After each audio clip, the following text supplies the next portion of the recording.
Alhamdulillahi rabbil alamin. Wassalatu wassalamu ala asyrafil anbiya'i wal mursalin wa ala alihi wa sahbihi ajma'in. Tiada kata yang pantas kita ucapkan pertama kali subuh hari ini kecuali hanyalah ucapan puja dan syukur kita kepada Allah, Allah yang maha agung, Allah yang maha besar, Allah penguasa alam semesta. Alhamdulillahi rabbil alamin. Bersamaan dengan itu, marilah pula kita mengucapkan salawat untuk Nabi junjungan alam Muhammad Rasulullah sallallahu alaihi wasallam, Nabi yang benar-benar mencintai kita umatnya. Mudah-mudahan kita yang ada di dalam Masjid Al-Firdaus ini termasuk umat yang benar-benar mencintai beliau pula. Dan mudah-mudahan kita semua nanti di hari kiamat mendapatkan syafaat dari Rasulullah sallallahu alaihi wasallam. Allahumma salli ala sayyidina Muhammad. Bapak Ibu yang saya hormati, ini jemaah bukan jemaah Masjid Al-Firdaus semua ya, gabung ya. Kalau sempat jemaah di sini semua nih termasuk hebat nih, luar biasa subuhnya nih. Ini nampak nih, insya Allah sesuai dengan nama Firdausnya nih, wajah-wajah penghuni surga semua insya Allah. Nampak tertulis di keningnya. Mudah-mudahan kita nanti ketemu di surga semua Pak Ibu ya. Ini jamaah subuh ini kan jamaah paling baik nih. Jamaah itu kan macam-macam kategorinya. Kalau jamaah sholat Idul Fitri atau Idul Adha itu jamaah yang umum itu. Karena semua orang pasti sholat hari raya.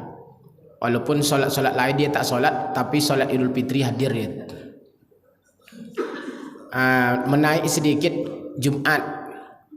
Semua orang Jumat, walaupun dia tak solat di waktu-waktu lain, tapi Jumat dia solat. Maka ramai. Naik sedikit solat Maghrib, agak ramai Maghrib. Isya kurang. Paling elit itu, yang elit itu yang subuh nih. Ini kalau jemaah subuh nih jemaah elit nih, tak banyak biasanya. Kalau isya bisa sampai 5 saf, biasa kau subuh tinggal semakin mundur gitu. Itu biasa. Ini insya Allah bapak-bapak yang hadir subuh ini jemaah khusus nih, jemaah elit-elitnya, khasnya, orang-orang terpilih insya Allah. Bapak Ibu yang saya hormati, subuh ini saya ingin mengkaji tentang tulisan Ibnu Al-Qayyim Al-Jauziyah. Ibnu Al-Qayyim Al-Jauziyah. Kalau Bapak Ibu susah mengingat namanya, ingat aja nama gurunya. Sama-sama dikenal sebagai ulama besar dalam dunia Islam. Namanya Ibnu Taimiyah. Ibnu Al-Qayyim Al-Jauziyah ini menulis dalam sebuah bukunya tentang cara setan merusak kita, membujuk kita, mengganggu kita, merayu kita. Kitabnya berjudul Madarijus Salikin. Menurut Ibnu Qayyim itu ada 7 cara setan untuk merayu kita, membujuk kita, merusak kita. 7 cara ini kata Ibnu Qayyim tidak dipakai untuk orang-orang yang tak ada harapan masuk surga. 7 cara ini kata Ibnu Qayyim dipakai khusus untuk orang-orang yang ada harapan masuk surga, seperti bapak-bapak nih, ibu-ibu nih. Jadi kalau ada orang yang tak pernah ke masjid, asik main ke karaoke, jadi setan tak pakai cara nih, mubazir. Setan pakai cara ini untuk bapak-bapak yang ada harapan untuk masuk surga. Ada harapan masuk surga kan? Tidak ada. Harus punya harapan masuk surga, yakin insya Allah masuk surga semua. Setan tak pakai cara ini kecuali untuk orang yang baik-baik aja. Setan tak pakai cara ini untuk orang yang sudah jadi setan sebelum digoda oleh setan. Ada itu tak perlu digoda-goda oleh setan, dia udah jadi setan juga, tak perlu setan pakai. Kata Ibnu Qayyim, cara ini juga bisa menjadi alat untuk mengukur Bapak Ibu sampai mana level Bapak Ibu. Kalau nanti levelnya kena di level nomor 1, bapak ada terbujuk oleh setan di level nomor 1, berarti level bapak rendah, kualitas bapak rendah. Tapi kalau kenanya ini nomor-nomor di atas, berarti bapak nih bu, maksud orang yang mantap, best, baik. Nanti bapak ibu cek lah ya, kenanya di mana. Kalau kena nih nomor 1, diam-diam aja. Kalau kena nomor di atas lapor sama Pak Ketua Masjid. Nah, saya orang baik nih gitu. Kasih hadiah umroh.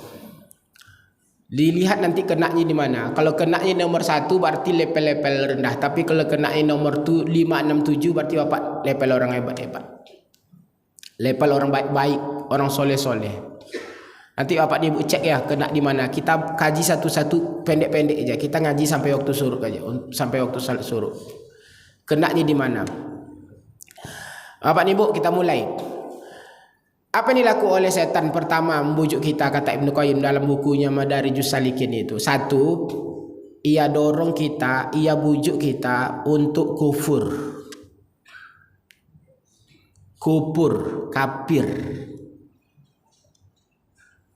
Cuman kata Ibnu Qayyim sekarang ini setan tuh tak lagi ngajak kita seperti dulu dia membujuk orang untuk kafir.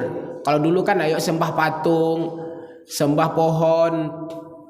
Walaupun sekarang masih ada orang menyembah pohon manusia nih. Bapak pernah nak lihat pohon yang dikasih kain sarung?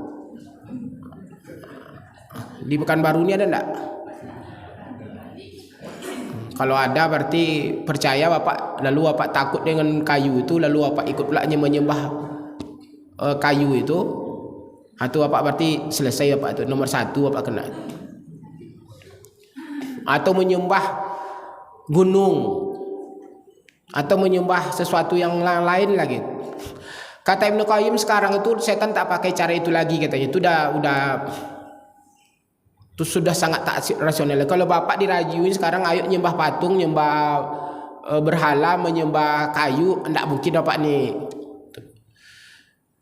Kata Ibnu Qayyim enggak seperti itu dilakukan oleh setan nih. Pada level yang nomor 1 nih, ayo diajak kita untuk kufur. Apa dilakukannya? Bapak nih ibu, dibuatnya bapak dan ibu ragu dengan agama bapak nih. Dibuatnya bapak nih ibu ragu dengan agama kita nih, dengan agama Islam nih. Itu apa kita beragama Islam? Apa hebatnya agama nih? Apa iya Islam nih satu-satu agama yang paling benar? Tengok orang barat itu tak beragama Islam, ganteng-ganteng, pintar-pintar, makmur-makmur. Damai-damai aja mereka, tenang-tenang aja mereka. Tengok umat Islam, contohnya di Indonesia, hitam kalek pendek bulek, miskin-miskin, bodoh-bodoh, kelahi-kelahi aja.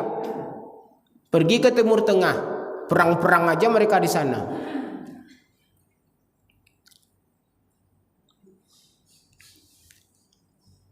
Apa iya agama ini yang paling benar? Itu setan munculkan di dalam hati kita, dibuatnya ragu dengan agama kita. Untuk apa sekolahkan anak di MDA? Untuk apa suruh anak itu belajar agama? Itu setan yang muncul. Tak usah lagi.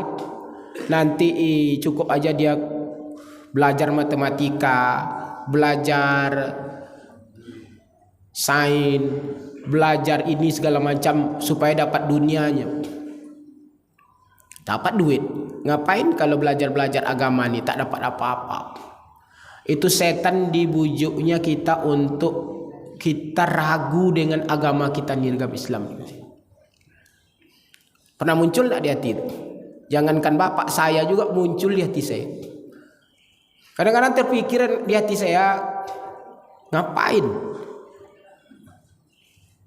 mau membuat anak itu menghafal-hafal Al-Quran, belajar Al-Quran segala macamnya. Bagus saya kursuskan untuk supaya dapat dunianya. Bapak, saya mulai terasa sekarang saya di hati saya ini. Saya tidak perlu anak saya itu jadi orang kaya, tidak perlu. Anak saya jadi orang hebat tidak perlu bagi saya. Saya punya anak 6 dan saya ada bercita-cita dengan istri saya. Satu aja yang saya inginkan untuk anak saya itu, anak saya mesti jadi anak yang soleh-soleh aja. Tidak perlu oleh saya anak saya jadi orang kaya, jadi orang hebat, jadi bupati, jadi wali kota, jadi apa, tidak perlu oleh saya. Apa yang saya perlukan? Dia jadi anak yang soleh-solehah saja. Untuk saya. Tapi kalau untuk dia, mungkin dia perlu dunianya. Tapi untuk saya sebagai orang tuanya, yang saya perlukan apa? Dia jadi anak yang soleh-solehah. Tidak perlu oleh saya dia mau jadi bupati, jadi orang kaya, jadi PNS, jadi tentara, jadi apa, tidak perlu oleh saya. Kalau dia jadi orang kaya tapi dia tidak soleh, tidak ada gunanya bagi saya. Kalau dia kasih duit ke saya, untuk apa duitnya oleh saya? Tidak ada gunanya. Ini bapak-bapak nih, ibu yang sudah berumur sekarang nih. Dia kasih duit untuk apa? Untuk apa duit tuh? Tidak ada guna duit. Dikasih rumah besar untuk apa? Untuk apa rumah besar tuh? Perlu kalau kita ada umur 65 ke atas 70 nih, yang perlu cuman kamar mandi dengan tempat tidur aja. Dikasih mobil mewah, untuk apa mobil tuh? Mau jalan kemana? Duduk nak tahan lama, berdiri nak juga tahan lama, tidur terus apalagi. Mata mulai kabur, badan sedikit sakit, mau jalan kemana? Mau kasih mobil tuh. Ibu-ibu dikasihnya baju mewah dari butik terkenal, harga mahal baju tuh. Untuk apa lagi baju? Mau pakai kemana baju? Anak kita jadi orang kaya nih, orang hebat nih. Untuk apa? Tidak ada gunanya. Tidak ada gunanya. Saya sudah merasakan sekarang anak saya 2 sudah keluar nih, yang kuliah nih, satu di Timur Tengah, satu di Bandung. Kok jadi orang hebat dia? Pergi kemana dia? Dia kirim duit untuk saya untuk apa? Tidak ada gunanya. Tapi satu yang saya harapkan anak saya jadi anak yang soleh-solehah, jadi tabungan bagi saya. Dulu terpikir-pikir saya, anak saya harus jadi orang kaya, anak saya jadi orang hebat. Agama ini belajar ini untuk apa? Muncul juga, padahal saya ustadz nih, orang dari agama ini muncul juga di hati. Maka waktu kecil-kecilnya anak saya itu saya buat betul untuk jadi anak soleh. Mesti hafal Al-Quran. Alhamdulillah anak yang 2 itu yang keluar itu hafiz Al-Quran 30 juz. Anak-anak semua saya siapkan jadi anak yang hafiz Al-Quran sampai sekarang ke bawah itu. Walaupun yang sudah hafiz Al-Quran 30 juz itu nomor 1, nomor 2, nomor 3 sekarang kelas 3 SMP. Insya Allah dalam waktu dekat sudah 10 juz. Tapi targetnya menjelang madrasah aliyah selesai, dia selesai juga 30 juz. Saya kasih bonus dia. Kalau lebih dari 10 juz, ayah hadiahkan umroh. Saya janjikan begitu supaya dia semangat untuk menghafal Al-Qur'annya. Sekarang mulai terasa saya, iya ya, untung saya punya rencana. Yang penting anak saya itu anak yang soleha. Kalau dia kasih duit, untuk apa duit nih? Sekarang saya tidak makan apa, tidak ada lagi, tidak ada enak, rasanya sama aja makanan itu lagi. Kalau lu mau makan enak-enak itu terasa, mau pergi makan sini, mau makan sini itu terasa. Tapi sekarang tidak lagi. Rasanya sama aja makan tuh. Makan pun tidak lagi banyak-banyak rasanya. Makannya biasa-biasa aja. Asal makan aja dah selesai. Minum juga kayak gitu. Tidak ada lagi ambisi waktu seperti saya muda, mau makan banyak, mau makan ini, makan enak ini gitu. Hilang. Padahal rasanya belum tua-tua kali. Baru 50, saya 51 sekarang. Apalagi nanti kalau 60 umur saya. Kalau sampai umur saya 60, 70, mungkin tak ada lagi minat saya dengan dunia nih. Lalu apa yang saya perlukan dari anak saya? Dia jadi anak yang berbakti ke saya. Dia jadi anak yang soleh-soleha. Yang lain tidak ada gunanya. Kalau sekarang bapak ibu dibisik-bisikkan oleh setan, tak usah anak-anak itu diajarkan agama. Bapak sedang dibujuk setan sekarang. Tertipu bapak itu. Bapak harus siapkan anak bapak jadi anak yang soleh-solehah. Tapi Ustaz, saya kalau mau jadikan anak itu jadi orang kaya apa-apa, tidak apa-apa. Tapi itu nomor 2, nomor 1-nya jadi anak yang soleh-solehah. Saya ingin anak saya jadi orang hebat Ustaz. Di politik tidak apa-apa, siapkan. Mudah-mudahan dia jadi amal bagi dia. Tapi lebih utama bapak juga siapkan dia jadi anak yang soleh-soleh. Ajarkan dia agama. Mungkin kalau bapak-bapak ada selamat, insya Allah orang baik-baik semua nih. Tapi tugas bapak kalau ada punya anak, punya cucu, siapkan mereka. Jangan terbujuk oleh setan untuk mempersiapkan dunianya aja. Siapkan juga akhiratnya. Dan jika perlu bapak ibu berjibaku untuk itu. Berjibaku untuk itu. Mati-matian untuk itu. Supaya ada manfaatnya bagi bapak dan ibu. Supaya ada manfaatnya bagi kita, itu aja. Duit sudah habis, energi sudah habis, waktu sudah habis membesarkan dia, tapi tidak ada manfaatnya bagi ibu, kan sayang bagi ayah dan ibunya. Sayang ke anak ini kan luar biasa. Kita mau habis-habisan menghabiskan uang kita, harta kita, tenaga kita, bahkan kita rela mati untuk anak kita, tapi tak ada manfaatnya bagi kita, kan rugi bapak dan ibu. Dia jadi orang kaya, dia jadi orang hebat, jadi orang sukses dunianya, tapi dia tak peduli dengan bapak dan ibu. Tidak ada baktinya kepada bapak dan ibu. Tidak ada pernah dia berdoa untuk bapak dan ibu. Tidak ada kemungkinan dia menjadi amal jariah bagi bapak dan ibu. Apa gunanya? Bapak dan ibu, setan nanti munculkan di hati kita. Tidak usah pikir-pikirkan agama nih.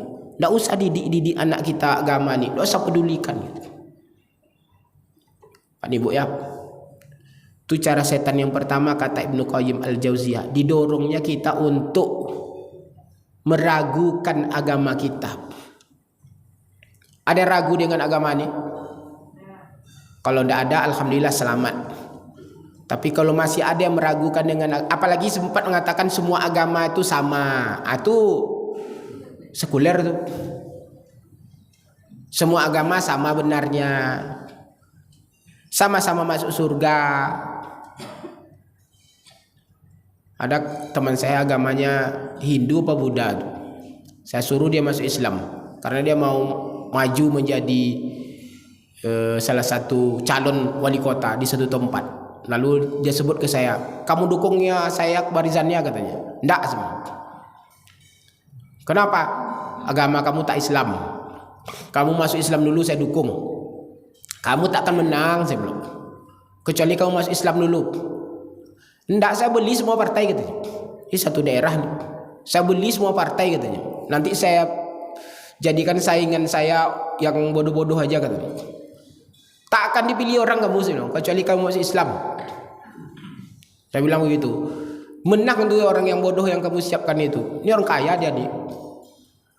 Menang dia, saya bilang. Kamu kalah karena tak masuk Islam kamu. Kalau gitu nanti saya buat kotak kosong aja lah lawan saya, kan. Saya bilang kotak kosongnya menang, kamu tak menang kalau kamu tak masuk Islam. Akbarizan, katanya, kita nanti sama-sama masuk surga, katanya. Kamu di sini, saya di sini, kamarnya beda, katanya. Enggak, saya bilang, kamu tak masuk surga, saya cuma masuk surga, kamu tak masuk surga. Karena dalam agama saya yang masuk surga cuma Islam aja, kamu tak masuk surga. Dia tuh kata-ketawa sih, ngomongnya sambil kata-ketawa. Kawan tuh tak beragama Islam. Kalau kita sempat berpikir bahwa semua agama itu sama, itu bagian juga tuh Bapak Ibu untuk membuat kita ragu dengan agama kita. Mesti diniatkan dalam diri kita, agama yang paling benar itu cuma satu, Islam. Yang lain bagaimana Ustaz? Salah. Menurut agama kita, agama yang paling benar itu Islam. Yang lainnya gimana Ustaz? Tak benar. Di mana tak benarnya? Nanti kita kaji. Nanti belajar tauhid kita nanti. Kan ada ustaz-ustaz yang belajar tauhid. Agama yang paling benar itu cuma satu menurut keyakinan kita, Islam. Adapun menurut negara itu urusan negara. Negara mengakui beberapa agama itu silahkan, ada masalah. Tapi kalau keyakinan kita sebagai seorang muslim, mesti tertanam dalam hati kita bahwa agama yang paling benar itu cuma Islam. Sebagai ketua MUI, saya mesti mempertahankan pendapat ini bahwa Muslim adalah umat yang terbaik, begitu. Tak boleh Bapak ragu dengan keyakinan Bapak. Tak boleh Bapak. Dan kalau muncul di dalam hati Bapak, Anda semua agama itu sama, gitu, sama benarnya. Itu bagian dari bisik-bisikan setan untuk kita kufur. Pak Ibu ya, satu, insya Allah Bapak selamat. Tak akan ragu Bapak dengan, kalau ragu Bapak dengan Islam, Bapak kan tak mau duduk di sini nih. Tidak akan mau duduk pengajian subuh-subuh nih. Pasti karena keyakinan bapak yang sempurna, maka bapak jadi orang taat. Satu. Kedua, kalau bapak tak mau kupur, lalu setan berhenti, tidak. Dia masuk cara yang kedua. Apa yang dilakukan oleh setan? Udah biar aja mereka muslim, biar mereka mukmin, tidak apa-apa. Tapi setan masuk cara yang kedua. Ia bujuk bapak ibu untuk mau melakukan dosa-dosa besar. Al-kabair. Kalau dalam istilah agamanya ada al-kabair, dosa-dosa besar. Dosa-dosa besar itu banyak. Durhaka kepada orang tua dosa besar. Penipu, pembohong itu dosa besar bapak ibu. Rusak tatanan dibuatnya kalau jadi penipu itu, pembohong itu. Apalagi kalau sempat pemimpinnya pembohong, itu lebih bahaya lagi. Maka dalam Islam itu pemimpin itu harus adil. Harus adil. Ini mungkin saya sampaikan bapak sedikit ya. Bentar lagi kita ini kan mau memilih pemimpin nih. Jangan main-main bapak memilih pemimpin. Jangan main-main. Islam itu mementingkan masalah kepemimpinan ini. Maka kata Rasul itu, kalau jalan tiga orang berjalan, itu mesti ditunjuk satu di antara mereka jadi pemimpin. Saking pentingnya pemimpin itu dalam Islam. 3 orang aja jalan pergi sama, mesti di antara bertiga ini menunjuk salah seorang antara mereka harus jadi pemimpin. Begitu pentingnya kepemimpinan itu, tidak bisa main-main. Dan pemimpin itu harus adil. Bapak Ibu, Umar bin Khattab pernah satu kali di depan sahabat-sahabatnya seperti inilah. Dia bicara, andai kata Umar, andai dalam berdoa itu hanya boleh yang kita pinta, satu yang boleh kita pinta. Bapak Ibu kalau berdoa minta apa? Banyak kan? Minta sehat, minta panjang umur, minta masuk surga, minta rizki, minta anak soleh, minta tutup husnul khotimah, minta masuk surga, minta macam-macam, silahkan. Semakin banyak bapak minta itu semakin bagus. Di dalam berdoa itu khaufan wa tama'an, harus tamak kita dalam berdoa itu. Jadi jangan bapak ibu minta ke Tuhan satu aja. Enggak, dalam Islam itu berdoa itu harus tamak, harus rakus, harus banyak mintanya. Minta terus kepada Allah itu dalam berdoa itu. Cuman kata Umar, andai kata Umar, dalam berdoa itu hanya boleh satu yang kupinta kata Umar. Maka tak kupinta yang lain kata Umar. Yang kupinta satu aja. Berikan kami pemimpin yang adil. Dia berdoa kepada Allah, berikan kami pemimpin yang adil. Apa sebab kata Umar? Karena kalau kita dapat pemimpin yang adil, maka kita tak perlu minta yang lain-lain. Tak perlu minta sehat. Apa sebab kata Umar? Karena pemimpin yang adil akan memastikan semua kita sehat. Tak perlu minta anak soleh. Apa sebab? Karena pemimpin yang adil itu akan membuat seluruh anak-anak kita ini anak jadi anak soleh. Tak perlu minta rizki kata Umar. Apa sebab? Karena pemimpin yang adil itu akan membuat kita dapat rizki semua. Tak perlu minta masuk surga. Apa sebab? Karena pemimpin yang adil kata Umar akan memastikan kita semua masuk surga. Ia tak akan buat kesempatan kita untuk buat dosa. Ia akan paksa kita untuk beramal baik kalau pemimpin itu adil. Maka kata Umar, tak perlu kupinta yang lain-lain. Kupinta satu saja, ya Allah berikan kami pemimpin yang adil. Karena kalau sudah dapat pemimpin yang adil, selesai urusan kita semua. Tak perlu kita minta yang lain. Kata Umar bin Khattab. Kalau sempat kita dapat pemimpin yang adil, Pak Ibu, santai kita lagi. Tidak ada wajah-wajah penuh penderitaan ini. Ini wajah-wajah penuh penderitaan ini.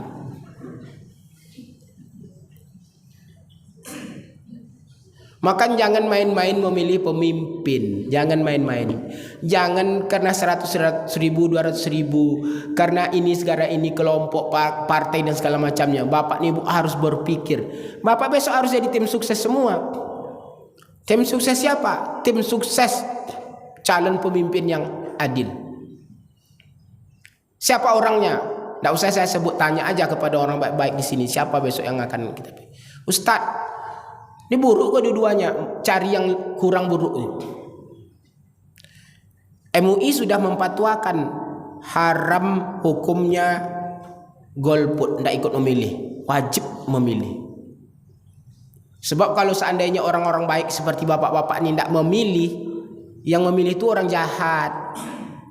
Orang jahat itu dipilihnya siapa? Orang jahat. Orang bodoh yang dipilihnya orang bodoh. Penipu memilih yang penipu juga. Orang baik pasti memilih orang baik. Orang pintar pasti memilih orang pintar. Kalau sempat orang baik-baik, orang-orang pintar-pintarnya tak ikut memilih, yang milihnya penipu-penipu, pembohong-pembohong, bandit-bandit semua. Yang jadi pemimpinnya bandit-bandit itu. Lalu yang siapa yang tersiksa? Siapa yang menderita setelah itu? Kita semua. Sempat dapat pemimpin penipu. Penipu itu macam-macam tuh. Termasuk menipu keuangan negara, menipu korupsi dan segala macam. Sengsara kita Bapak Ibu. Sengsara. Kepentingan agama dan umat tak terjaga. Tapi kalau dapat pemimpin yang adil, terjamin kepentingan agama dan umat, maka tidak bisa main-main Bapak. Besok kalau akan ada pemilih pemimpin, Bapak harus serius. Ustadz, pemimpin itu presiden aja enggak, mulai dari RT. Kalau sempat Bapak di sini nih dapat RT narkoba, gawat kampung ini. Ada Pak RT sini? Ngamuk lah Pak RT ke saya nanti, bukan? Insya Allah ini RT soleh-soleh semua sini nih. Kalau enggak mungkin seperti ini jamaahnya, Pak RW-nya. Kalau asik aja RT itu ke karaoke dia, kacau kampung. Tapi kalau dapat RT-nya RT yang luar biasa, RW-nya yang luar biasa, naik ke atas sampai ke presidennya, dapat memimpin yang mantap-mantap semua, barokah negeri ini. Nah, maka jangan main-main. Dosa-dosa besar itu banyak. Menipu masuk dosa besar. Durhaka kepada orang tua masuk dosa besar. Berzina masuk dosa besar. Bapak Ibu, ini saya mau sampaikan sedikit masalah zinanya. Indonesia ini sekarang Bapak Ibu ya, darurat dua. Darurat zina, darurat narkoba. Dua-duanya sama bahayanya. Ngeri. Kalau sempat anak kita terlibat narkoba, selesai masa depannya. Kalau sempat anak kita terlibat dengan pergaulan bebas, selesai masa depannya. Ada psikolog, mungkin Bapak pernah nonton itu. Kalau sempat anak itu candu dengan,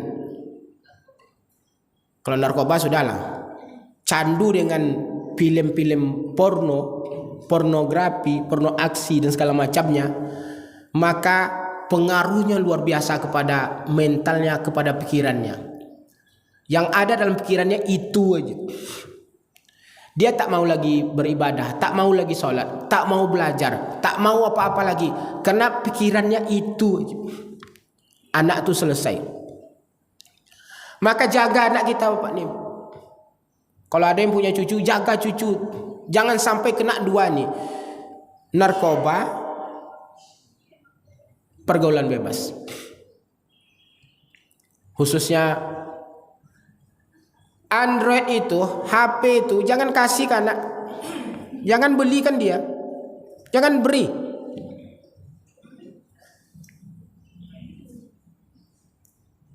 Saya tak berani menyekolahkan anak kecuali pondok pesantren. Apa sebab? Karena saya yakin tak bisa saya jaganya 24 jam di rumah. Hanya dengan cara masuk pondok pesantren paling tidak aman menurut saya dari pergaulan bebas, dari narkoba, dari handphone. Karena di pondok, semua pondok tak membolehkan pegang HP. Gimana kemarin ketika COVID itu? Ketika COVID ada tugas-tugas pakai HP, tak saya kasih HP itu, mesti handphone masih saya punya.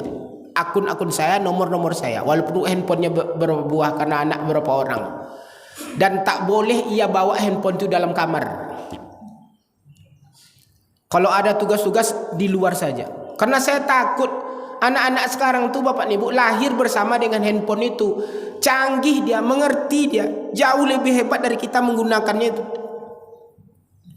Dia bisa akses apa saja, lebih hebat dari kita. Kalau kita ini kan generasi yang lahir tanpa handphone, tanpa Android, nggak ngerti kita itu cara. Anak sekarang sudah menyatu barang itu dengan pikiran dan badannya. Kalau sempat dikasih ke dia bisa akses luar biasa. Kecuali kalau Bapak Ibu bisa menjaga mentalnya kuat-kuat, oke lah.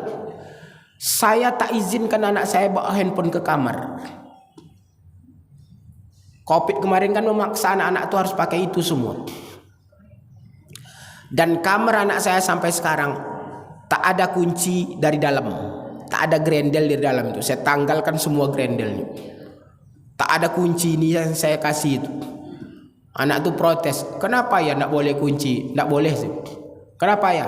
Nah, takut ayah. Ada berita kemarin, ada kebakaran rumah, ada rumah terbakar. Terus ibu bapaknya sudah bangun, bisa menyelamatkan dirinya. Cuman anaknya enak tidur di kamar. Diketuk-ketuk pintu, anaknya enak tidurnya, nggak bisa dibangun. Dibuka nggak bisa, didorong, didobrak, nggak bisa. Pintu kamarnya kuat sekali gitu. Akhirnya apa? Terbakarlah anak tuh karena tak bisa dibangunkan. Jadi pintu kamar kamu tak boleh ada dikunci dari dalam. Jadi anak saya semuanya tak ada kamarnya yang dia bisa kunci dari dalam. Saya tanggalkan semuanya, glender-glendernya tanggalkan. Pertama supaya saya bisa membangunkannya subuh hari, karena saya harus paksa dia pergi ke masjid. Saya bisa masuk ke dalam kamar. Tapi kalau terkunci, gimana kita nak membangunkannya? Maka saya tanggalkan itu. Jadi kalau Bapak punya anak, walaupun anak saya udah bujang-bujang, tak ada kuncinya saya dari dalam itu. Tak saya izinkan. Khusus untuk putri, kunci apa namanya, kunci 2 itu kan ada tuh. Itu saya izinkan anak yang perempuan 1 itu yang dari dalam dia bisa kunci. Tapi saya bisa juga buka kunci dari luar. Mesti seperti itu. Dia kunci dari dalam tidak pakai anak kunci, pakai apa aja namanya? Ada putar gini aja. Tapi dari luar saya pakai anak kunci. Jadi kalau dia malam-malam mau tidur, dia kunci dari dalam, tapi dari dalamnya tidak pakai anak kunci. Apa ya, model apa ya? Nanti Bapak Ibu pergilah ke toko bangunan cari itu. Kalau mau ikut apa yang saya lakukan. Kalau enggak ya silakan aja. Tapi dari luar pakai anak kunci. Khusus untuk anak saya yang perempuan. Jadi saya bisa membuka pintu anak saya yang perempuan itu dengan anak kunci. Dan dia bisa mengunci kamarnya dengan putar begini dari dalam. Apa sebab?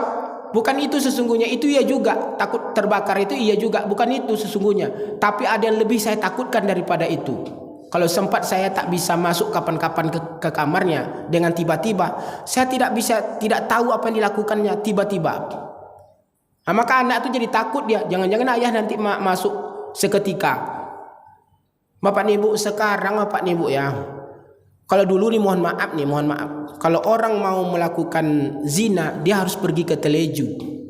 Dan hanya orang-orang gila saja yang berani pergi ke teleju tuh, dilihat orang, diketahui orang. Sekarang kalau mau berzina itu Bapak Ibu, perempuan itu bisa datang ke rumah. Kita kira temannya juga, kita kira kawannya juga. Siapa nih kawan ayah? Lalu kita pergi kerja, kita pergi kemana-mana. Kira kawan, tapi dia ternyata bisa pesan perempuan-perempuan itu. Kan ngeri. Maka tidak bisa. Bapak-bapak tidak bisa main-main. Kalau sekali anak itu sudah terpengaruh oleh itu, maka selesailah anak bapak dan ibu. Sekarang yang lebih ngeri lagi, bukan zinanya aja lagi sekarang bapak dan ibu, liwatnya, LGBT-nya. LGBT itu dipromosikan oleh dunia ini mempromosikannya, dibiayai oleh dunia supaya LGBT ini tersebar. Ngerinya Indonesia juga. Ada buku Undercover itu, Jakarta Undercover itu menyebutkan bahwa sekarang pelaku LGBT itu 1% dari jumlah penduduk Indonesia. 1% dari jumlah penduduk Indonesia. Penduduk Indonesia 270 juta. 1%-nya berapa? 2,7 juta. Kalau 10% kan 27 juta. 1%-nya 2,7 juta pelaku LGBT-nya. Riau ini berapa juta? Pekanbaru 1 juta penduduknya. Pelaku LGBT-nya perkirakan 1%. Itu artinya kalau 1 juta, pelaku LGBT-nya berarti 10.000. Gawatnya, ketua LGBT nasionalnya di Pekanbaru. Dan salah satu dosa yang mempercepat azab di dunia ini, salah satu diantaranya pelaku liwat ini. Nah, siap-siaplah Bapak, nanti Allah akan turunkan azab untuk. Jangan kira orang itu yang kena, kita aja yang kena, kita juga kena. Maka kalau ada yang kayak gitu Bapak, ketahuan oleh tahu Bapak, itu marahin aja lihat. Dan sanksinya berat sebenarnya. Kalau pelaku-pelaku liwat itu tak ada orang mengatakan dalam Islam itu menyebutkan mereka itu cukup dinasihat-nasihati, tidak ada. Hukumannya berat, macam-macam pendapat ulama. Ada yang bunuh langsung, ada yang diangkat ke tempat yang tinggi lalu lemparkan ke bawah, mati juga. Kalau pelaku zina berat juga. Pelaku zina itu bagi yang muhsan, yang sudah pernah menikah atau dalam menikah lalu berzina, dia hukumannya apa? Dirojam. Rojam itu apa? Diikat dia di simpang jalan Firdaus tuh. Kalau ada berzina di sini, diikat di simpang tuh, lalu dilempar dia pakai batu, pakai apa sajalah. Sampai kapan? Sampai mati.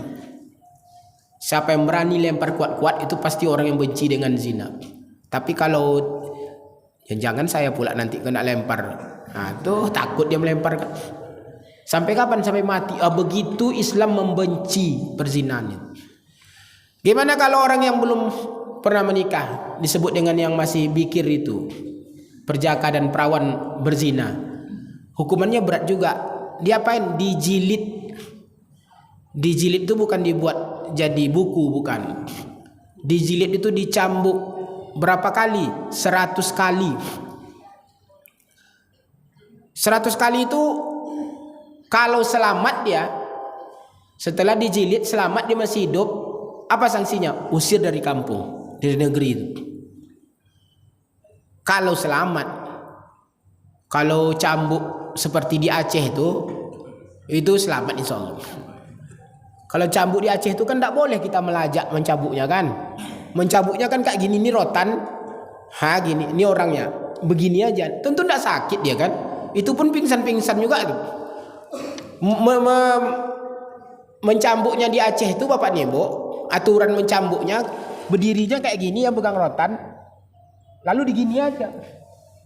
Kalau mencambuk itu mestinya kan begini kan, baru mantap kan kayak gini. Kita tunggu waktu 12 menit ya. 100 kali dicambuk. Kira-kira apa hasilnya? Kalau cambuk yang sesungguhnya ya. Kalau cambuk gayanya Aceh itu kan supaya tidak dituduh melanggar HAM aja sebenarnya. Maka itu pun banyak pingsan-pingsan. Cambuknya kayak gini, gitu. Kalau cambuknya gini 100 kali di punggung, apa akibatnya? Rusak tulang punggung. Kalau kira-kira rusak tulang punggung, apa yang terjadi? Bapak Ibu tidak bisa duduk lagi nih kalau tulang punggung Bapak bermasalah. Kita bisa berdiri, kita bisa duduk karena tulang punggung masih bagus. Kalau bermasalah tulang punggung, selesai, tidak bisa duduk, tidak bisa berdiri, lumpuh, mati. Islam benci dengan zina nih. Islam benci dengan pergaulan bebas. Itulah sebabnya Bapak Ibu, dalam Al-Quran itu larangan berzina itu Tidak berbunyi la taznu, jangan berzina. Tapi apa bunyinya? La taqrabuz zina, jangan dekati zina. Yang dilarang apa? Mendekatinya dilarang, apalagi zinanya. Yang dilarang itu mendekatinya. Berpakaian seksi, berbonceng-boncengan berdua bukan muhrim, berdua-duaan di tempat-tempat yang sunyi, chatting-chattingan sekarang,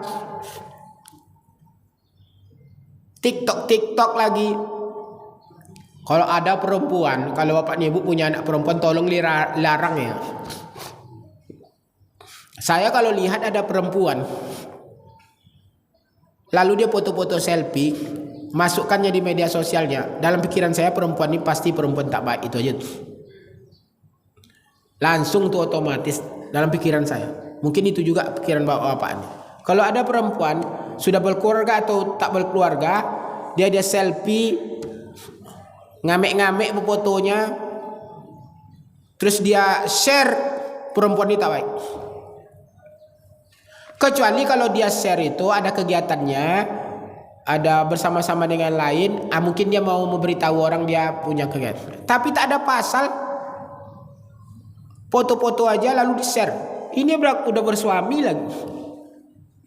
Terus dibuatlah foto-foto cantik. Kalau digambar tuh cantik kelihatannya, tapi kita tahu sesungguhnya orangnya seperti apa. Tapi di foto di dalam media sosial tuh kelihatan sangat cantik, tapi sesungguhnya dia kan tak cantik. Apa maksudnya kayak gini? Itu dilarang, Bapak, dilarang. Karena itu mendekati zina. Jadi kalau Bapak nih punya anak perempuan, larang. Jangan berdua-duaan, jangan berboncengan kemana-mana. Jangan izinkan putri Bapak pergi berdua dengan laki-laki siapapun di waktu apapun dan kapanpun. Saya kenal dengan laki-laki itu Pak Ustaz, tidak usah. Tidak ada laki-laki yang akan setia itu. Laki-laki ini rata-rata serigala-serigala semua. Yang percaya betul. Kita kan laki-laki Pak ya. Ini karena kuat iman aja kita ini sebenarnya ini.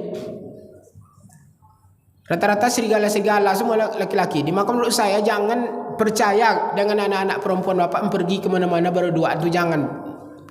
Kalau rame-rame Ustaz bolehlah ramai, tapi kalau berdua-duaan bersiko, kapan aja, mau siang, mau malam, mau pagi, jangan izinkan. Bapak, setan dorong ini kita melakukan dosa-dosa besar ini. Ada yang pernah melakukan dosa besar nih?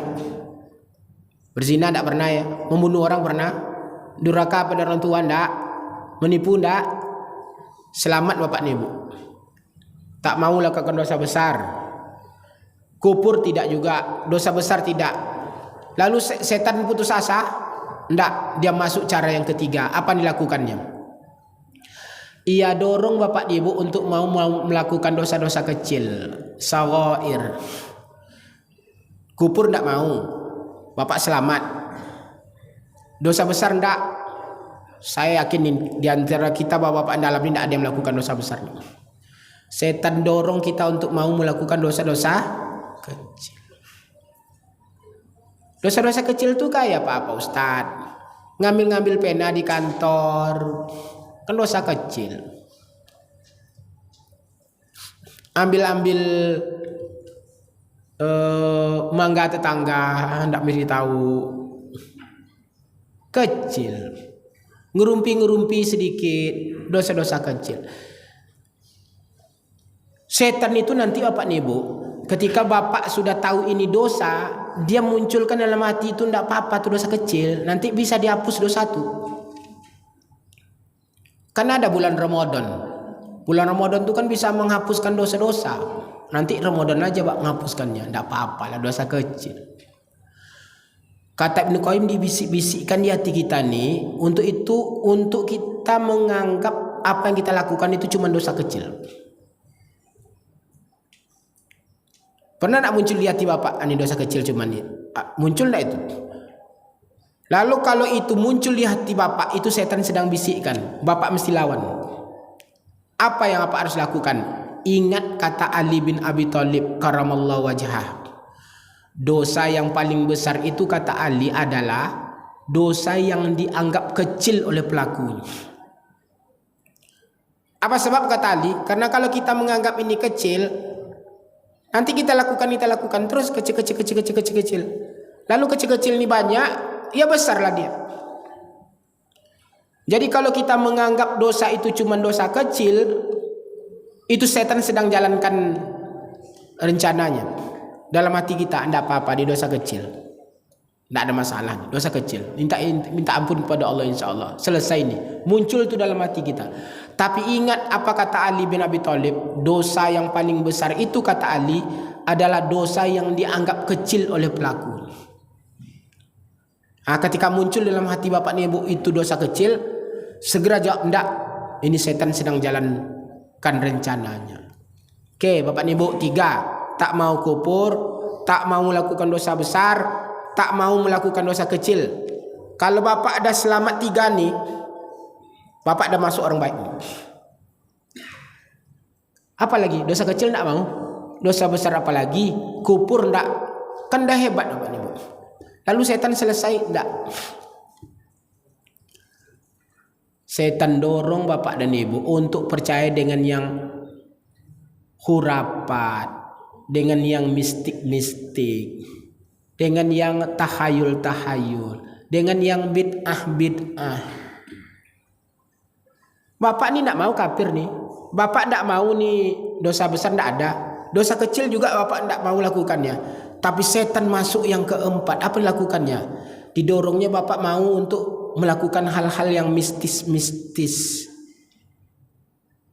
yang tahayul-tahayul, yang bid'ah-bid'ah. Kalau dulu Buya Hamka menyebutnya dengan TBC itu. Tahayul, T-nya tahayul, B-nya bid'ah, C-nya khurafat. Didorongnya bapak mau percaya-percaya yang seperti itu tuh. Ya Pak ya, kita perpendek karena waktu mau habis. Bapak tak mau melakukan yang TBC ini, yang bid'ah-bid'ah, yang tahayul, yang khurafat, tak mau. Bapak orang hebat, lebih hebat lagi. Kafir tak mungkin, dosa besar apalagi, dosa kecil tak juga, yang bid'ah-bid'ah, yang khurafat tak juga. Setan masuk cara yang kelima. Apa dilakukannya? Selesai dia, bapak dah baik nih, selesai tak? Dia masuk cara yang kelima. Apa dilakukannya? Dibuatnya bapak suka melakukan yang mubah-mubah. Mubah itu apa? Mubah itu tak berdosa melakukannya, tak berpahala juga melakukannya, tak berdosa meninggalkannya, tak berpahala juga meninggalkannya. Itu artinya apa? Mubah itu oke-oke aja. Apa contohnya Pak Ustaz? Mancing. Mancing itu berpahala. Ada yang hobi mancing ini enggak? Enggak ada. Berpahala mancing.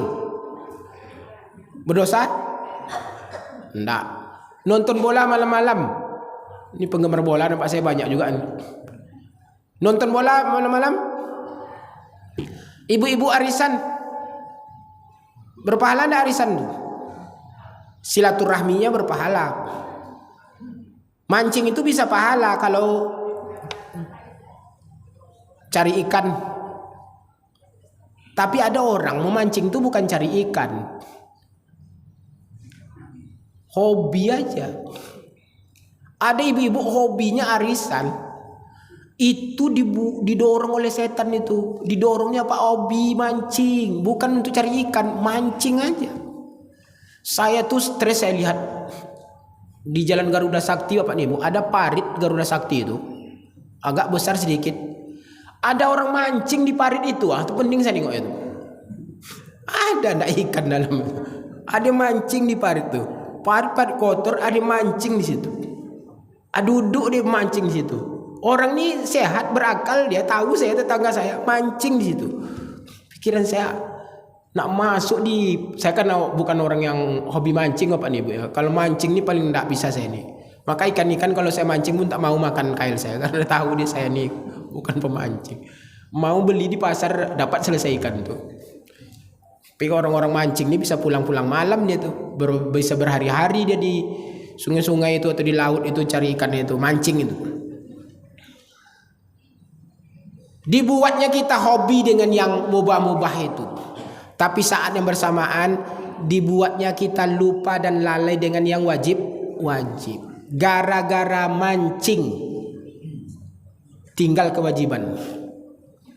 Gara-gara nonton bola malam-malam besok terlambat pergi kantor. Ngajar malas-malas karena guru nih ngajarnya jadi malas-malas, ngajarnya marah-marah. Gara-gara arisan pulang suami di rumah, mana mak? Yong ane mak kau.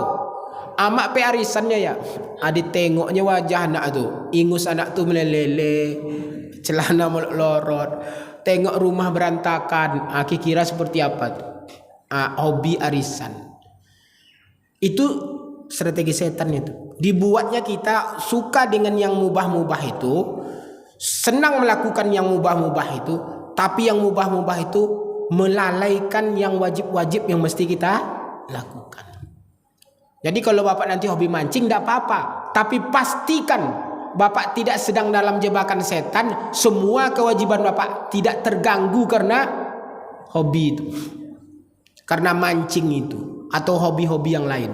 Silahkan, jangan sampai terlupa kewajiban gara-gara ada orang setiap pagi asik dia mengelap sepeda ontelnya.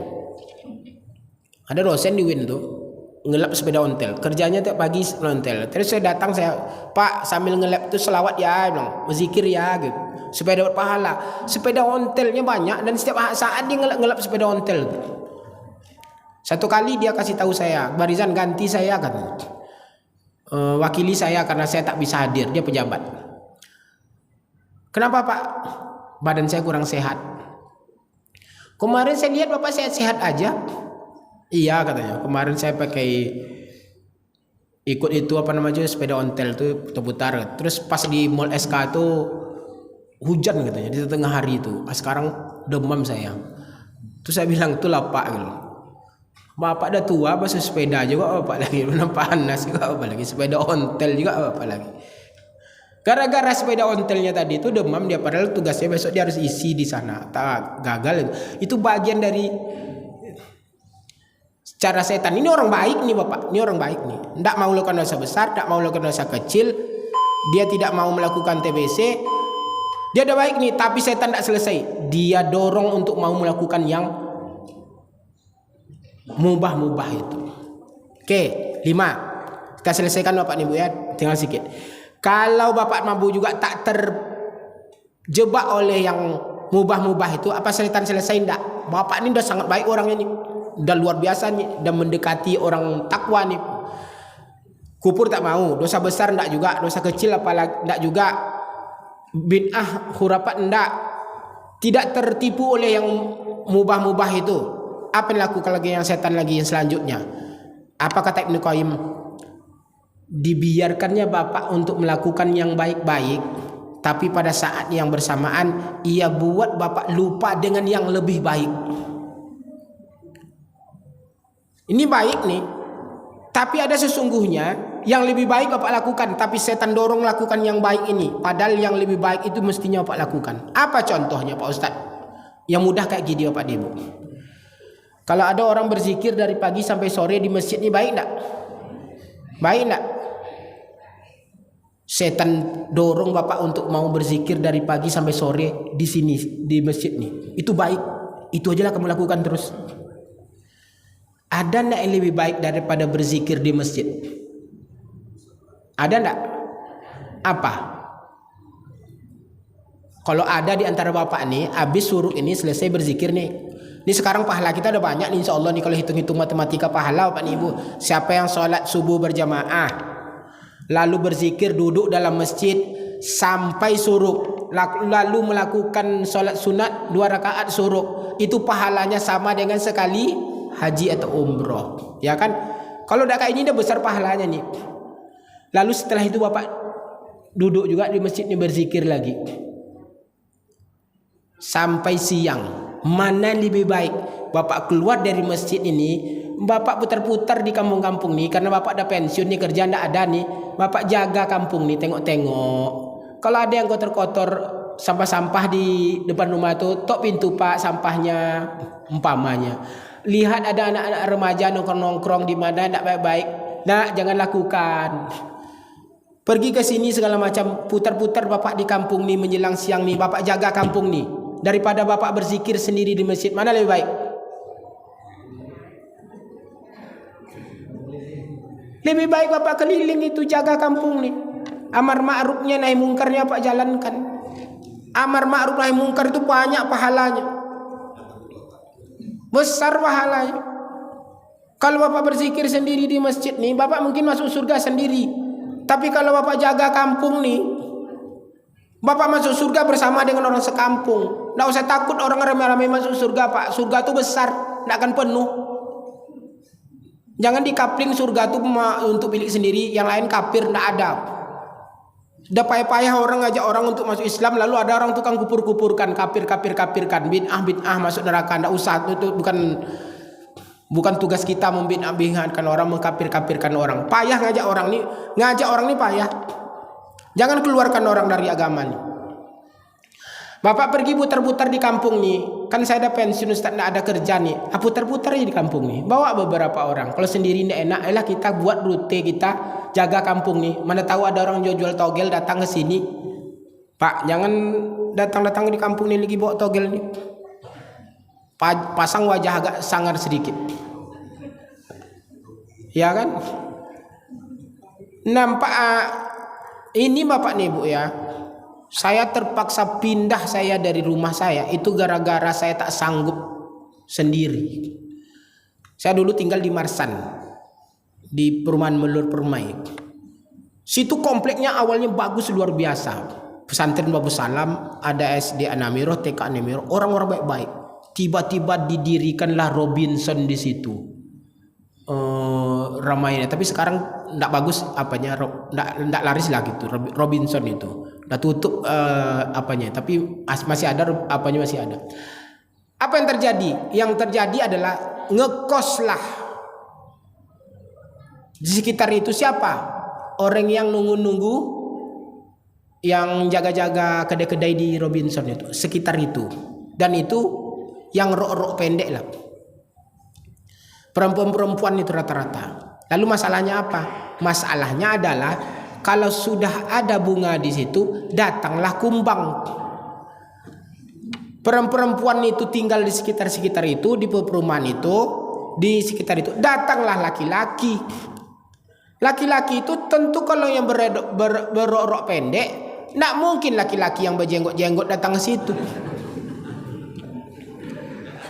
Kalau perempuannya pakai jilbab-jilbab, laki-lakinya pasti yang berpeci-peci. Ini yang perempuannya rok-rok pendek, laki-laki yang datang tuh rok yang bertato-tato.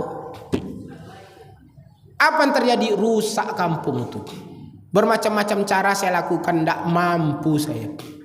Maka saya pun akhirnya memutuskan dengan istri saya. Bukan saya yang saya takutkan. Kalau saya insya Allah selamat, rasanya tidak akan tergoda itu. Yang saya takutkan anak saya. Saya sampaikan istri saya, kita pindah. Saya buat rumah Gegar Garuda Sakti di komplek menurut saya agak aman di sekitar itu. Pindahlah saya itu buat rumah. Bapak nih ibu, ini komplek ini, daerah ini mungkin tidak tahu saya seperti apa nih. Kalau bapak tak mau melakukan amar ma'ruf nahi mungkar di kampung bapak sendiri, lalu bapak berzikir saja di masjid ini, bapak orang baik nih, bapak orang soleh. Zikir saja bapak itu bagus, tapi sesungguhnya bapak sedang ditipu oleh setan. Zikir aja lah kamu sini, zikir aja lah kamu, gak usah kamu urusin. Itu contoh. Ada beberapa contoh lain, tapi waktu kita pendek, besoklah sambut. Waktu masuk katanya. Yang terakhir. Kalau bapak sudah juga tidak tertipu itu, maka bapak nih bu pasti orang yang sangat baik, orang bertakwa. Lalu setan selesai, enggak. Setan tetap akan rusak bapak. Dia ganggu bapak. Apa yang dilakukan oleh setan? Setan itu perlu kawan-kawannya. Siapa kawan-kawannya? Kawan-kawannya manusia. Apa yang dilakukan oleh setan dengan kawan-kawan manusia itu? ia fitnah bapak, ia hujat bapak, ia hina bapak, jujur apa yang bapak katakan akan sama-sama akan ada orang mengatakan bapak tak jujur. Ini orang yang sudah sangat baik bapak. Maka jangan heran banyak ulama yang dipenjara. Itu ulama-ulama itu banyak yang dibunuh. Kalau yang dulu-dulu imam-imam mazhab itu diracun, dipenjara. Buya Hamka dipenjara. Ulama-ulama itu dihujat, dicaci maki. Orang-orang baik itu banyak. Maka kalau ada di kampung ini orang yang sudah sampai pada level 7 ini, siap-siap akan ada orang menghina bapak, akan ada orang menghujat bapak, mencaci maki bapak, karena setan pakai itu. Apa maksudnya? Supaya bapak berhenti, supaya bapak sembunyi, supaya bapak takut. Ini tidak bisa dia dengan 6 cara ini. Setan pakai cara yang terakhir itu. Dihujatnya bapak. Ini umpama nih. Bapak jadi ketua pengurus masjid. Rasanya kalau ketua itu pasti orang baik gitu. Pasti ada yang hujat-hujat nanti. Biasanya ngujat-hujat itu yang impak-impaknya 1.000, 5.000 rupiah. Kalau yang impak-impak besar tuh rugi dia. Maka yang baik-baik ini terus jangan mundur. Jangan mundur, tapi koreksi juga. Nanti kalau ada jamaah kritik, ini setan, enggak juga, tengok dulu betul nih gitu. Ya benar tahu dia kritik kan, bapak pengurus masjid begini, tengok dulu apa iya atau tidak. Rasanya kalau tidak saya tidak perlakukan, bapak bisa jelaskan, bapak sudah transparan, bapak sudah betul melakukannya. Cek, tanya sama kawan, apa iya tuh? Kalau rasanya benar bapak, jangan-jangan itu setan sedang membuat bapak berhenti melakukan yang baik itu. Dia paksa bapak melalui tangan manusia supaya berhenti menjadi orang melakukan kebaikan itu, untuk menyebar kebaikan itu.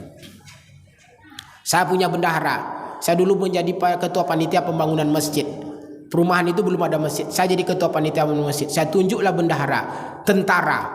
Tentara ini kan kalau tidak perang itu ada kerjanya kan, apel pagi, apel sore kan. Saya tunjuk jadi bendahara, dia rajin azan. Punya banyak waktu. Orangnya baik. Soleh tentara ini. Saya tunjuk jadi bendahara. Bagus itu. Tiba-tiba malam-malam hari dia datang dengan bukunya, dibawain semua laporan, bawa duit dari receh. Pak Ustadz, saya mundur. Kenapa mundur? Apa dosa saya ke bapak? Apa salah saya? Tidak ada salah Ustadz, saya mundur. Tidak bisa saya terima mundur dari bapak, kecuali bapak jelaskan apa yang terjadi dulu. Tidak bisa. Saya perlu bapak gitu. Baju seragam dia itu kan penting bagi saya. Jadi tidak boleh mundur. Kalau coba diceritakan, akhirnya diceritakan apa ceritanya. Ustaz, saya kan sedang bangun rumah. Apa masalahnya? Istri saya paksa saya memilih 2 pilihan. Berhenti membangun rumah ini atau berhenti jadi bendahara. Apa masalahnya? Belum tuh bayang saya. Masalahnya ibu-ibu di perumahan ini bilang begini. Itu Pak Bapak tuh bangun rumah tuh pasti pakai duit masjid. Padahal Pak Ustadz 1 sen pun tidak ada uang masjid saya pakai untuk bangun rumah itu. Ya sudah, selesailah, tidak ada masalah. Apa pikirkan? Istri saya tidak tahan. Ibu-ibu cerita di kedai di mana-mana, itu istri bapak tuh cerita bangun pasti pakai duit masjid. Dulu tidak bangun-bangun, setelah jadi bendahara bangun masjid pasti pakai duit masjid katanya. Istri saya tak tahan Ustadz, lalu dipaksanya saya pilih. Kalau abang mau bangun terus rumah ini, berhenti jadi bendahara masjid. Kalau tidak, berhenti bangun rumah ini. Saya tidak tahan, kata istri saya. Ustaz, tentu saya tidak mungkin berhenti bangun rumah ini Pak Ustaz. Saya berhenti jadi bendahara masjid. Paham Ustaz? Kata itu yang diinginkan oleh setan itu kayak gitu tuh. Contoh. Jadi bapak, kalau rasanya bapak benar, baik, betul, ibu-ibu juga begitu, terus. Karena itu jangan-jangan bagian setan untuk rusak bapak. Karena bapak udah jadi orang sangat baik ini. Diperlukan oleh agama. Mudah-mudahan pengajian kita di pagi hari ini bermanfaat bagi kita bersama dan menjadi amal soleh bagi kita bersama. Mohon maaf. Assalamualaikum warahmatullahi wabarakatuh.